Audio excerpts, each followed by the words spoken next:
ఇందాక చెప్పారు కదండి, తను డిస్ట్రిబ్యూషన్ ఆల్మోస్ట్ 20 years నుంచి డిస్ట్రిబ్యూటర్గా ఉన్నాడు, ఈరోజు సినిమా చేస్తున్నాడు.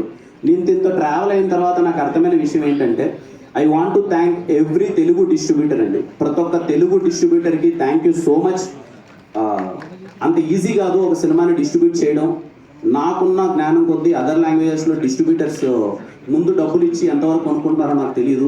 తెలుగు సినిమాల వరకు హీరోని నమ్మో, డైరెక్టర్ నమ్మో, ఈ సినిమా బాగుంటుందని నమ్మో డిస్ట్రిబ్యూటర్స్ ముందరకు వచ్చి ₹1 ముందే ఇస్తున్నారు. Thank you. ఈయంతో నేను జర్నీ చేసిన తర్వాత నాకు అర్థమైంది డిస్ట్రిబ్యూటర్కి ఎన్ని కష్టాలు ఉంటాయని చెప్పి.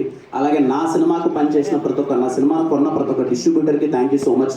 కొన్ని సినిమాల్లో మీకు లాభాలు వచ్చి ఉండొచ్చు, కొన్ని సినిమాల్లో నష్టాలు వచ్చి ఉండొచ్చు, but thank you every one నా సినిమాని డిస్ట్రిబ్యూట్ చేసినందుకు. Lots of respect to all Telugu distributors. ఆయన చూసిన తర్వాత నాకు అర్థమైందండి, ఈ సినిమా కోసం ఆయన 3 yearsగా కష్టపడుతూనే ఉన్నాడు. ఎలా అయినా సరే దిల్రూబా సినిమాని తీసుకురావాలి, మంచిగా ఎఫర్ట్స్ పెట్టాలి. ఆయన జేబీలో ఉన్నా లేకపోయినా ఎక్కడి నుంచో తెచ్చి నేనుగా తగ్గద్దు, నా సినిమాని మాత్రం రైట్ వేలో జనాలకి తీసుకెళ్ళాలి, కాంప్రమైజ్ అవ్వద్దని చెప్పి ఈ రోజు వరకు లాక్కొచ్చాడు. ఇప్పటికే కష్టపడుతున్నాడు. ఇంకో ₹10 ఎక్కువ ఉంటే సినిమాని ఏమైనా మార్కెటింగ్ చేయడానికి ప్రయత్నిద్దాం. నేను నైట్ కూడా మా ఇద్దరికి అదే డిస్కషన్.